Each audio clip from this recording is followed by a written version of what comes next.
this tutorial, you will collect measurements in a table, plot the table data, and graph functions to model the data. First, you'll create a table with some measurements of a circle.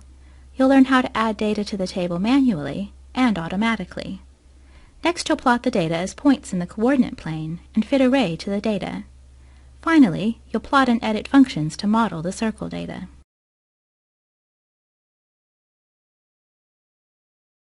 In this tutorial, I'd like to explore how some measurements of a circle relate to each other. So I'll choose the compass tool, and I'll make a circle, and then I'll choose the arrow tool. So with the circle selected, I'll choose Measure, Radius. And then I'll click an empty space to deselect everything, and select the circle, and choose Measure, Circumference. And again, I will deselect and select the circle and choose Measure, Area. So now if I drag point B, you see that all three of these different measurements update. So I want to keep track of what the different measurements are. So in order, I'm going to choose Radius, Circumference, and Area, and choose Number, Tabulate. So I get this table. And again, notice that when I drag point B, the measurements in the table update as well as the other measurements. If I double-click the table, the row captures those measurements and a new row is added. These measurements change as I change point B. So say I make the circle really small, and I'll double-click, and then I'll make it big, and double-click. So I'm building up a table of measurements here. But I can also add data without double-clicking the table each time. And to do that, I'll deselect everything, and select the table, and choose Number, Add Table Data. And I'll choose to add 10 entries as values change, one every second. So I'll click OK. And then notice when I drag point B, ever so often, every second, it adds a measurement for 10 seconds, or until I stop dragging B.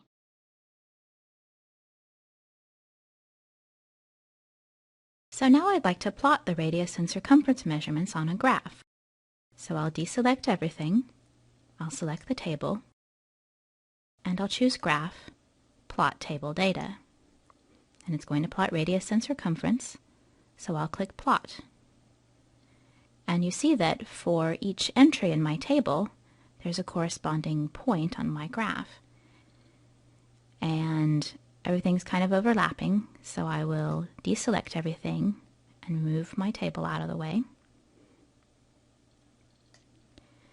And I will also move the X and Y axis of the graph until I can see all the points. If I wanted to, I could move the bottom right corner of my sketch to make it larger. And I don't need to see the grid, so I'll choose Graph, Hide Grid. I'd like to spread out the data points more, so I'm going to drag any number on the axis just to spread them out a little bit. And I can also choose Graph, Grid Form, Rectangular Grid. And now I can control the X and Y scales separately. So I will drag this point, it's called the unit point, to spread the points out along the x-axis. Well, these points seem to form a line, so I will try to fit a line to them. And I think a ray would be most appropriate.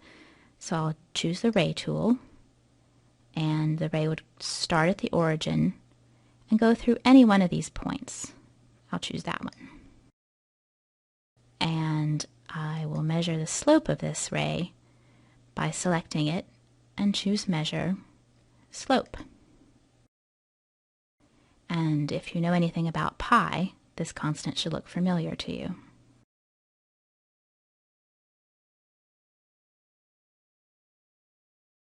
Next, I'd like to plot a function to fit the data. So I'm going to choose Graph, Plot New Function. And I'll click the Values menu and I'll choose pi, and then I'll click times, and then the X button, and click OK. So you see my function shows up, and I get the equation. But this line doesn't actually follow my data points. And you might think about what would make this line match these data. But I also want to make the line thick, so I'm going to select it and choose Display, Line Style, Thick, and I think I'll make it a different color. So I'll choose Display Color and make it green. There.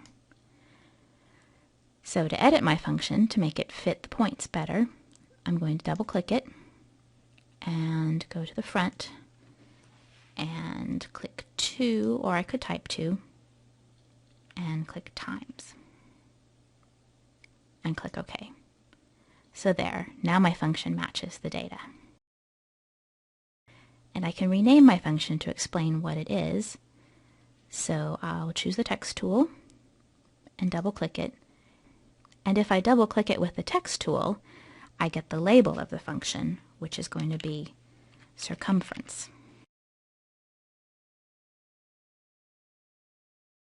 And so it changes the label. And now I think I'll plot the radius and area data as well.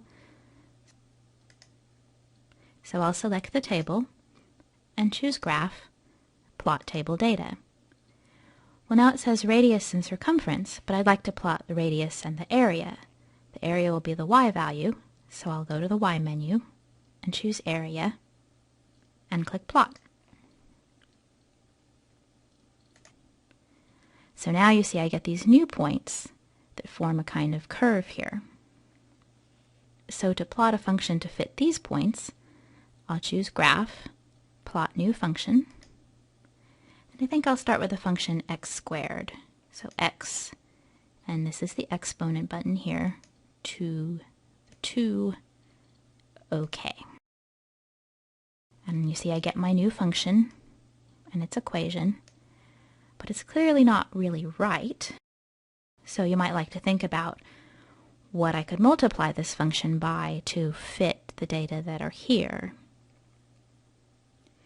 And if you know anything about the area formula of a circle, you might have some ideas.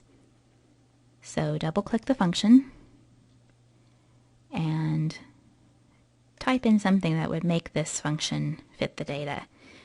And as a hint, I'll say that if you press P on your keyboard, it inserts pi, times. You have to put the times in if the function is showing red, and click OK. And so now your function goes through the points. So this is the area function, so I'm going to choose the text tool, double click, and that gives me the label, and I'll type area. Click OK.